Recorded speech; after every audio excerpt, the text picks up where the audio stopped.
Voice of God Recordings wishes to bury his neck in lawyers' documents.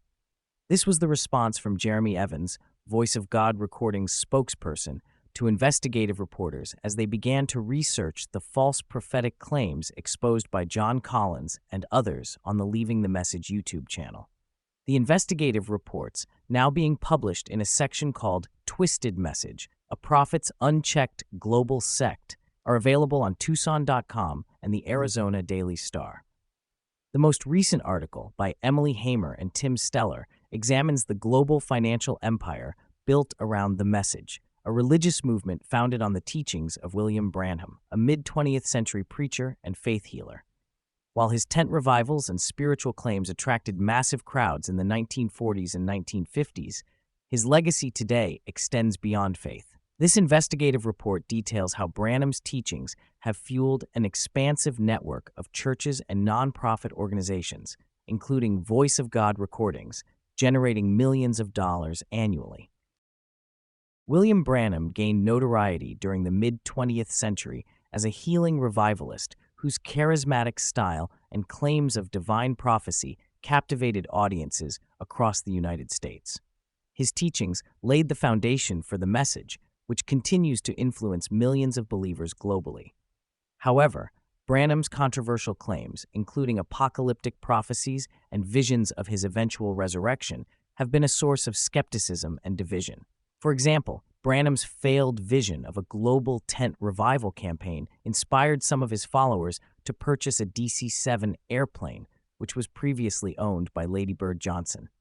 Despite Branham's death in 1965, his followers maintained their belief in his eventual resurrection and continued to invest resources into preparing the plane for his return.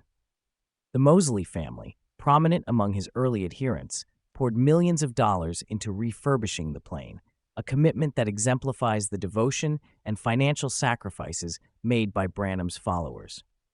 The Message's financial success is primarily driven by its nonprofit arm, Voice of God Recordings, headquartered in Jeffersonville, Indiana. This organization, led by Branham's son Joseph, generates approximately $20 million annually through the sale of books, recordings, and tablets containing Branham's sermons. These tablets, which cost around $200 each to produce, are distributed globally and feature translations of Branham's sermons in over 70 languages. Critics, however, argue that Voice of God Recordings operates more like a business than a spiritual organization. Disillusioned former followers like Jorge Hernandez, a former missionary for the Message in Latin America, have described the movement as a money-making machine. Hernandez noted that pastors often establish large networks of satellite churches, channeling tithes back to central organizations like Voice of God Recordings. While Joseph Branham and Voice of God Recordings spokesperson Jeremy Evans deny allegations of financial misconduct, they acknowledge the significant revenues generated by their global operations. The Message has faced multiple allegations of financial impropriety over the years. For example, in Trinidad, a pastor linked to the movement attempted to exchange $28 million in cash, claiming it was collected as tithes from congregants. Authorities suspected money laundering, and the pastor now faces trial. Similarly, in the United States, a Message follower was convicted of embezzling tribal funds and donating a significant portion to Voice of God Recordings. Although the organization returned the funds and denied knowledge of the illegal activities, these incidents have raised questions about accountability within the Message.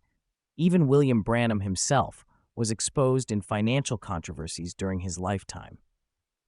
In the early 1960s, he faced an IRS investigation for tax evasion due to mismanagement of donations.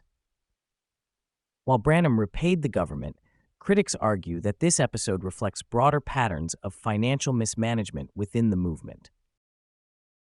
Beyond financial controversies, critics have challenged the theological and historical claims central to the Message.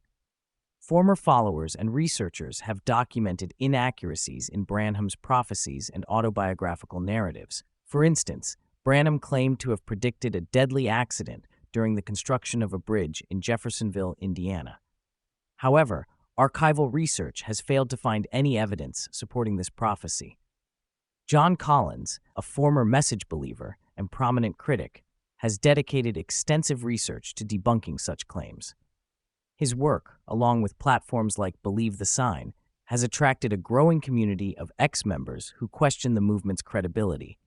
These critics allege that the message's leadership actively suppresses dissent to protect its financial interests. Despite the criticisms, the message has achieved significant global outreach. Voice of God Recordings' production facility in Jeffersonville serves as the epicenter of its operations, producing tens of thousands of tablets annually.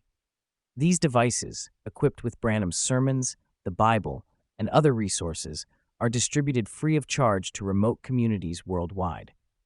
Voice of God Recordings also funds humanitarian efforts, such as building homes in Haiti and providing aid to Ukrainian refugees.